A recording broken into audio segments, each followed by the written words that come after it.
नमस्कार, बुलेटिन में आपका स्वागत है। मैं हूं आपके साथ लक्ष्मी राजपूत। बुलेटिन की शुरुआत करेंगे इस वक्त की बड़ी खबर के साथ। इस वक्त की बड़ी खबर चंडीगढ़ से आ रही है। इस वक्त की बड़ी खबर, बुड़ैल जेल के बाहर मिला टिफिन बम। बुड़ैल जेल को चारों तरफ से किया गया सील, सड़क को भी किया गया ब्लॉक। देर रात करीब 12 बजे तक चला ऑपरेशन। इस वक्त की बड़ी खबर चंडीगढ़ से आपको बता रहे हैं, बुड़ैल जेल के बाहर टिफिन बम मिला। बुड़ैल जेल को चारों तरफ से सील कर दिया गया, सड़क को भी ब्लॉक कर दिया गया और देर रात करीब 12 बजे तक ये ऑपरेशन चला है। इस वक्त की बड़ी और अहम जानकारी आपके सामने टीवी स्क्रीन पे है। चंडीगढ़ से इस वक्त की बड़ी खबर आपको बता रहे हैं, बुड़ैल जेल के बाहर टिफिन बम मिला है। बुड़ैल जेल को चारों तरफ से सील कर दिया गया है, सड़कों को भी ब्लॉक कर दिया गया है। देर रात करीब 12 बजे तक ऑपरेशन चला है। इस वक्त की बड़ी और अहम जानकारी आपको बता रहे हैं, चंडीगढ़ से बुड़ैल जेल के बाहर टिफिन बम मिला है। बुड़ैल जेल को चारों तरफ से सील कर दिया गया है, सड़क को भी ब्लॉक कर दिया गया है और देर रात करीब 12 बजे तक ऑपरेशन चला है। इस वक्त की बड़ी खबर आपको चंडीगढ़ से बता रहे हैं, बुड़ैल जेल के बाहर टिफिन बम मिला। जेल को चारों तरफ से सील कर दिया गया और सड़क को भी ब्लॉक कर दिया गया है।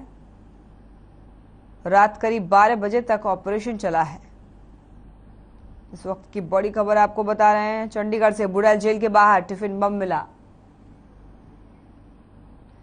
इसी खबर पे हमारे साथ ज्यादा जानकारी के लिए रवि चंदेल जुड़ गए हैं, हमारे संवाददाता। उनसे जानेंगे कि इस खबर पे क्या कुछ अपडेट है।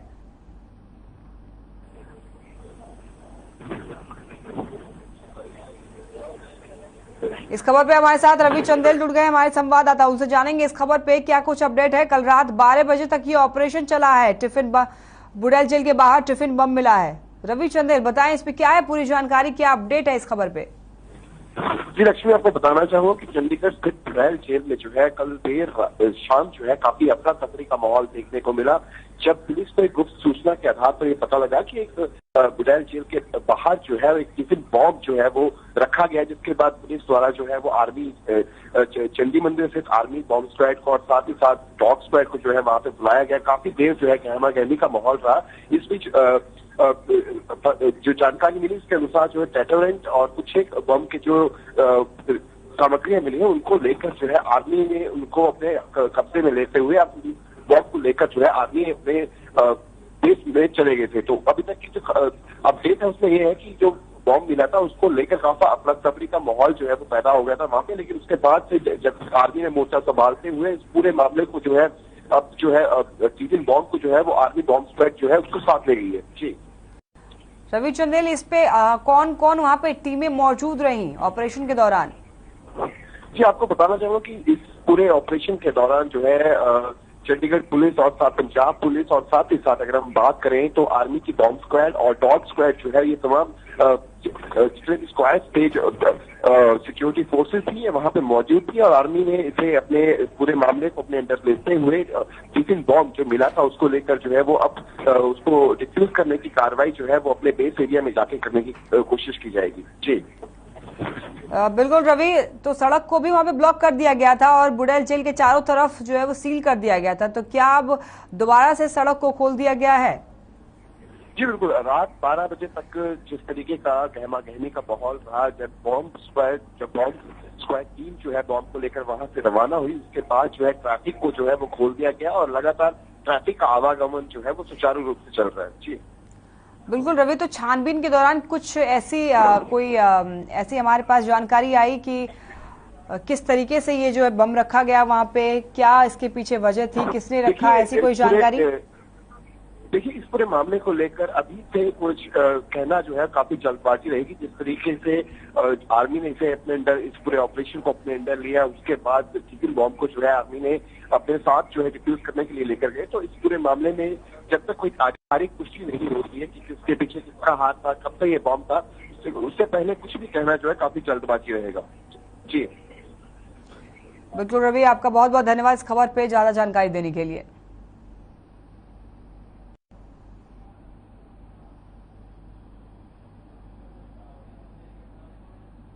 अंबाला पीडब्ल्यूडी रेस्ट हाउस में जनता दरबार लगाया गया और इस दौरान देश भर से फरियादी हजारों की संख्या से पीडब्ल्यूडी रेस्ट हाउस पहुंचे और इस दौरान हरियाणा के गृह मंत्री अनिल विज ने जनता दरबार लगाकर लोगों की समस्याओं को सुना और गृह मंत्री ने जनता दरबार में कहा कि मैं बार बार कह रहा हूं कि काम न करने वाले अधिकारी अपना रवैया बदल दें, क्योंकि अब उनको काम करना पड़ेगा। साथ ही कहा है कि उनको जनता की समस्याएं भी सुननी पड़ेगी, क्राइम पर भी रोक लगानी पड़ेगी। खास बात ये रही कि उन्होंने अंबाला कैंट के डेढ़ा कॉलोनी,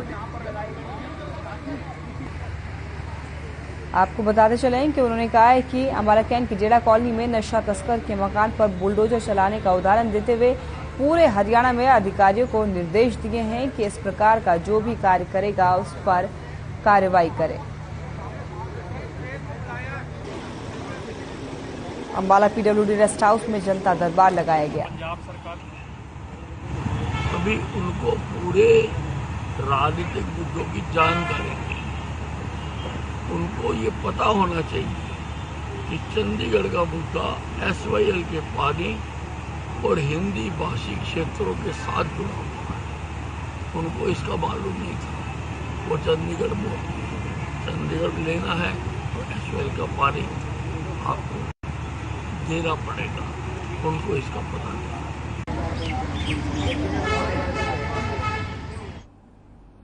कुरुक्षेत्र पिपली कस्बे में भारतीय किसान यूनियन का प्रतिनिधिमंडल बिजली विभाग के अतिरिक्त मुख्य सचिव PK दास से मिलने पहुंचे और इस मौके पर किसानों ने बिजली आपूर्ति में सुधार करने और अन्य कई महत्वपूर्ण मुद्दों पर अतिरिक्त मुख्य सचिव से बातचीत की है। अतिरिक्त मुख्य सचिव PK दास ने किसानों की कई मांगों पर सहानुभूतिपूर्ण विचार करने का आश्वासन दिया। वहीं भारतीय किसान यूनियन नेता राकेश बैस ने अतिरिक्त मुख्य सचिव के साथ हुई बैठक के बारे में जानकारी दी। कुरुक्षेत्र पिपली कस्बे में भारतीय किसान यूनियन का प्रतिनिधिमंडल बिजली विभाग के अतिरिक्त मुख्य सचिव PK दास से मिलने पहुंचे।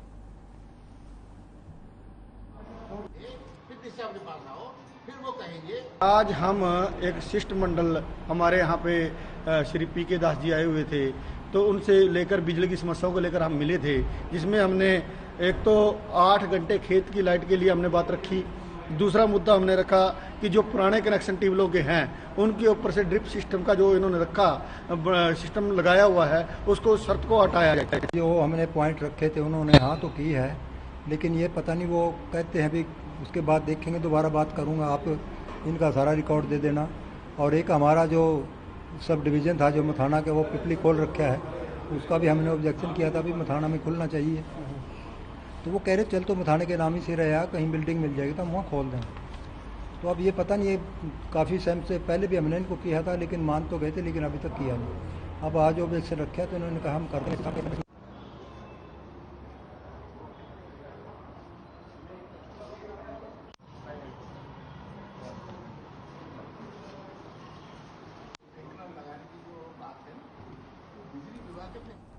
कैथल नीम साहिब गुरुद्वारा में प्रदेश के 15 गैर राजनीतिक किसान संगठनों ने अपने हक की आवाज को लेकर एक बैठक की और इस बैठक में आगामी आंदोलन का, आपको बताते चले कि इस बैठक में आगामी आंदोलन का ऐलान किया। और बैठक की अध्यक्षता करते भारतीय किसान यूनियन के राष्ट्रीय सलाहकार अजीत सिंह हाबड़ी ने की। उन्होंने कहा है कि सरकार ये कतई न समझे कि किसान चुप बैठ गए हैं। किसान आंदोलन को गति देने के लिए उन्होंने हरियाणा को 4 जोन में बांटा गया है और ये किसान आंदोलन किसानों के हितों के लिए लड़ाई लड़ेंगे। उन्होंने किसानों को संबोधित करते हुए कहा है कि सरकार ने आंदोलन को खत्म करवाते हुए 3 कृषि कानून को वापस ले लिए, लेकिन घुमा फिरा कर किसानों का शोषण करना बंद नहीं किया है। कैथल नीम साहिब गुरुद्वारा में प्रदेश के 15 गैर राजनीतिक किसान संगठनों ने अपने हक की आवाज को लेकर एक बैठक की और इस बैठक में आगामी आंदोलन का ऐलान किया। बैठक की अध्यक्षता करते भारतीय किसान यूनियन के राष्ट्रीय सलाहकार अजीत सिंह हाबड़ी ने की। उन्होंने कहा कि सरकार ये कतई न समझे कि किसान चुप बैठ गए हैं। चरखी दादरी के लघु सचिवालय परिसर में आपको बताते चले कि महिलाओं को आत्मनिर्भर बनाने के उद्देश्य से चिराग हाट का शुभारंभ किया गया, जिसमें मुख्य अतिथि बाजरा विधायक नैना चौटाला और विशिष्ट अतिथि बबीता फोगाट पहुंची। आपको बता दें कि इस हाट में ग्रामीण महिलाओं को हाथ से बनाया हुआ सामान बेचने का मौका मिलेगा। इस अवसर पर मुख्य अतिथि बाडरा विधायक नैना चौटाला ने कहा है कि सरकार की ओर से महिलाओं को आत्मनिर्भर बनाने के लिए अनेक योजनाएं चलाई जा रही हैं ताकि महिलाएं किसी भी क्षेत्र में पुरुषों से कम न रहें। वहीं बबीता फोगाट ने कहा है कि आज के आधुनिक युग में महिलाएं किसी भी क्षेत्र में पुरुषों से कम नहीं है और सरकार भी बेटियों को प्रोत्साहित करने के लिए पूरे प्रयास कर रही है।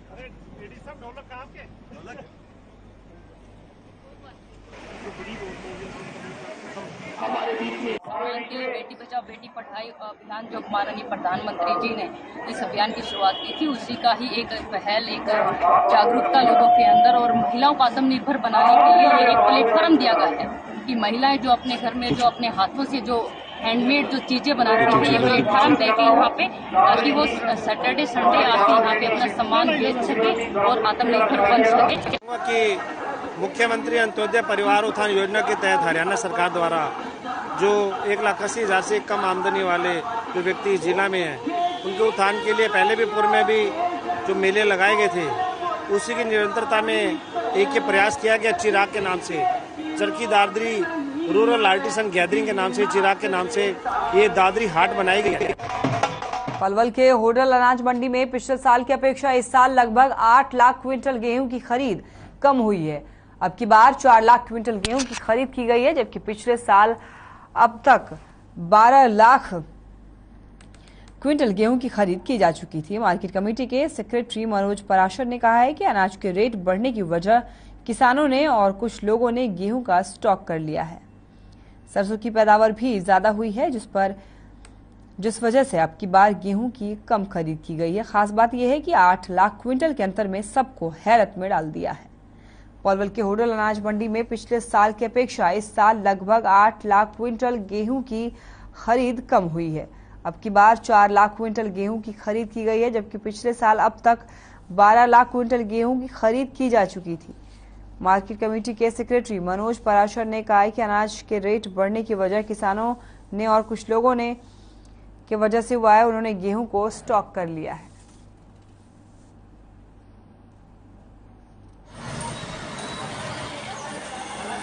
इस बार जो है हमारे मार्केट कमेटी होटल में करीबन 4 लाख क्विंटल जो है गेहूँ आया है। पिछले पूरे साल के अंतर्गत 12 लाख क्विंटल गेहूँ आया था।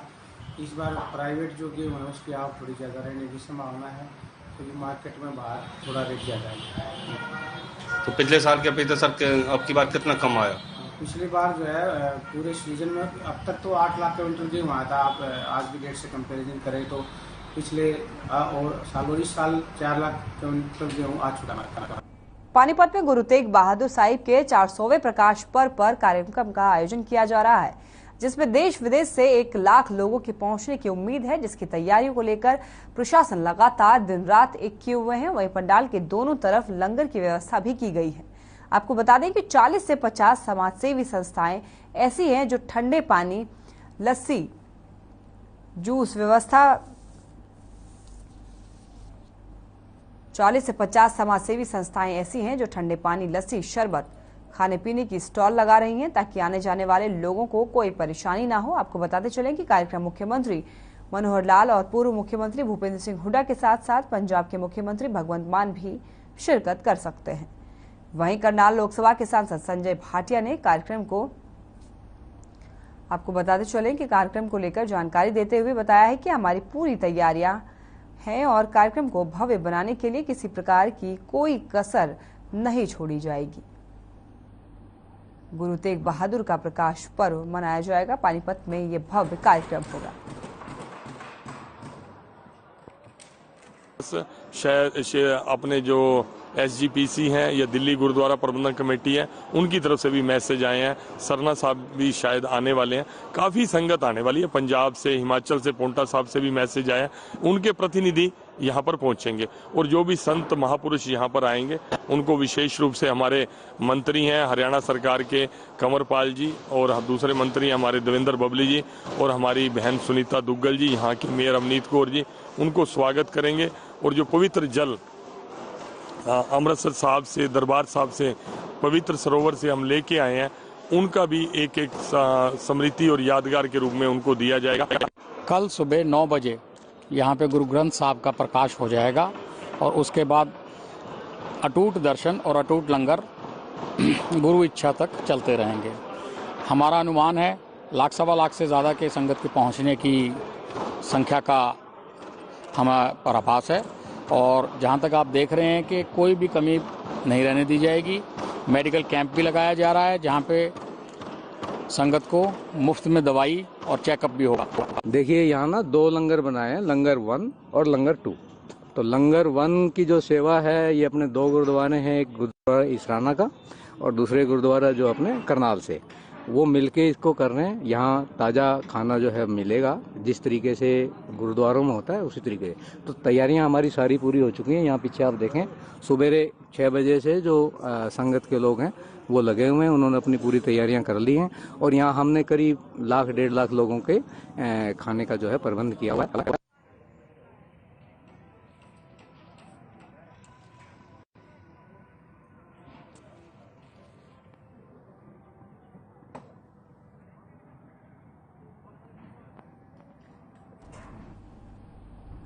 सिरसा की सीआईए पुलिस को बड़ी कामयाबी हाथ लगी है। आपको बता दें कि पुलिस ने हरियाणा और राजस्थान में चोरी की वारदात को अंजाम देने वाले 3 लोगों को गिरफ्तार कर लिया है। साथ ही आरोपियों के पास से चोरी का सामान खरीदने वाले एक व्यक्ति को गिरफ्तार किया है। पूछताछ के दौरान करीब 15 चोरियों का खुलासा हुआ है। चोरी के पास से एक tractor, 3 washing machine, 10 motorcycle, 4 computer monitor और किराने का सामान सहित अन्य सामान भी बरामद हुआ है। पकड़े गए आरोपियों की पहचान विजय कुमार, अजय कुमार, रामनिवास और राजेश के रूप में हुई है। सभी सिरसा के रहने वाले हैं। मामले में पुलिस का कहना है कि चोरी करने वाले ही नहीं, चोरी का सामान बेचने वाले भी अब पुलिस की नजर में हैं। उनके खिलाफ भी सख्त से सख्त कार्रवाई की जाएगी।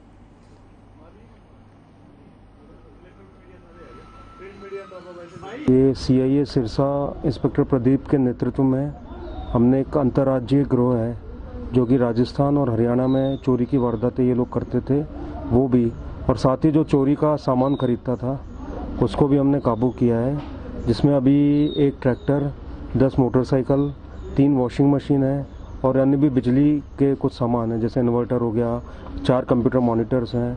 तो ऐसा कई सामान और किराने का कुछ सामान है जो इनसे अभी रिकवर किया है और बाकी अभी आगे भी इसमें अनुसंधान जो है वो होता रहेगा।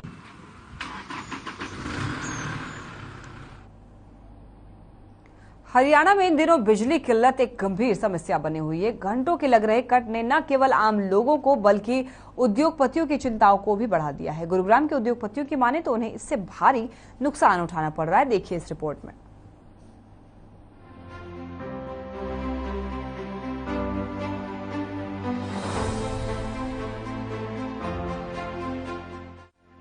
सोचिए, अगर भीषण गर्मी पड़ रही हो और अचानक बत्ती गुल हो जाए, और वो भी दिन में एक नहीं कई बार, तो क्या होगा? जाहिर सी बात है कि लोगों को भारी परेशानी होगी। इन दिनों हरियाणा में कुछ ऐसा ही देखने को मिल रहा है। यहाँ बिजली की किल्लत के चलते कई घंटों के लंबे कट लग रहे हैं, जिससे इस तपिश में लोगों का जीना मुहाल हो गया है। आम लोग ही नहीं इससे जूझ रहे, बल्कि इंडस्ट्रीज का भी बुरा हाल है। गुरुग्राम के उद्योगों में बिजली के अघोषित कट लगने से भारी नुकसान झेलना पड़ रहा है। गुरुग्राम हरियाणा का सबसे बड़ा औद्योगिक क्षेत्र है। पहले कोरोना, फिर यूक्रेन रूस युद्ध की वजह से उद्योग प्रभावित रहे और अब बिजली के कट से उद्योगपतियों की चिंताएं बढ़ गई हैं, जिसके लिए उन्होंने सीएम मनोहर लाल से भी गुहार लगाई है। औद्योगिक क्षेत्र में जो 8-8, 10-10 घंटे का बिजली कट लग रहा है, इससे हम टाइम पे प्रोडक्शन नहीं दे पा रहे और बिजली कट लगने के कारण हमें जनरेटर चलाना पड़ता है, जिसमें 8-8, 10-10 घंटे में 10 से 15 हज़ार का डीजल फूकता है, जो कि उद्योगों पे एक एक्स्ट्रा बोझ पड़ता है। पहले ही उद्योग बड़ी खराब स्थिति में चल रहे हैं और ऊपर से बिजली कट। तो सरकार से हमारी मांग है कि 24 घंटे जो बिजली का वादा है उसे पूरा करे और उद्योगों को सुचारू रूप से चलने दें। सरकार से मांग यही है कि लाइट टाइम पे आए, क्योंकि अभी 24 घंटे के अंदर तकरीबन लाइट 8 से 10 घंटे नहीं आ रही है और गर्मी में कहीं फीडर फेल हो गया, कुछ हो गया तो 48 घंटे तक लाइट नहीं है, जिससे इंडस्ट्रीज को बहुत ज्यादा प्रॉब्लम हो रही है। प्रोडक्शन रुक रही है, प्रोडक्शन डिले हो रहा है, टाइम कमिटमेंट फेल हो रहा है और कंटिन्यू जनरेटर चलने से हमारे मानेसर का और आसपास के एरिया का पॉल्यूशन लेवल भी बढ़ रहा है। तो हर तरीके से हर तरफ से नुकसान हो रहा है। IMT मानेसर, गुरुग्राम उद्योग विहार, गुरुग्राम सेक्टर 37, इन तमाम इलाकों में हजारों की तादाद में छोटे बड़े उद्योग हैं। औद्योगिक क्षेत्र में 7 से 8 घंटे के कट लग रहे हैं, तो वहीं रहायशी इलाकों में भी 8 से 10 घंटे तक बिजली गुल हो रही है। उद्योगपतियों ने गुरुग्राम इंडस्ट्रीज एसोसिएशन की तरफ से बिजली मंत्री रणजीत चौटाला को भी पत्र लिखा है। पावर कट की जो समस्या है इंडस्ट्री के लिए बहुत बड़ा प्रॉब्लम होती है। पावर कट के कारण जितने भी हमारे एक्सपोर्टर्स हैं वो टाइमली अपनी डिलीवरी नहीं दे पा रहे हैं। यूएस, यूके या जिस भी कंट्री में वो माल भेजते हैं वो ये नहीं कहेंगे कि जी आपके इंडिया में पावर नहीं आ रही, इस वजह से आपका माल लेट हो रहा है। दूसरे हमारी कुछ कंटिन्यूस प्रोसेस की इंडस्ट्री हैं जिसमें पावर जाते हैं, उनको बहुत बड़ा नुकसान उठाना पड़ रहा है। ये तो आप देखिए कि जनरेटर अलाउड कर दिए, नहीं पिछले 6 महीने से तो जनरेटर भी बंद हो रहे थे। अगर सुप्रीम कोर्ट का बैन नहीं हटता जनरेटर से तो सारी इंडस्ट्री तो ठप हो जाती। बिजली गुल होने से उद्योगों को जनरेटर का सहारा लेना पड़ रहा है, लेकिन डीजल महंगा होने की वजह से उनकी लागत भी बढ़ गई है। हालांकि सरकार की ओर से बार बार आश्वस्त किया जा रहा है कि बहुत जल्द ही समस्या का निदान हो जाएगा, लेकिन लोगों को ये राहत कब और कैसे मिलेगी इसके लिए इंतजार करना होगा। ब्यूरो रिपोर्ट, हर खबर।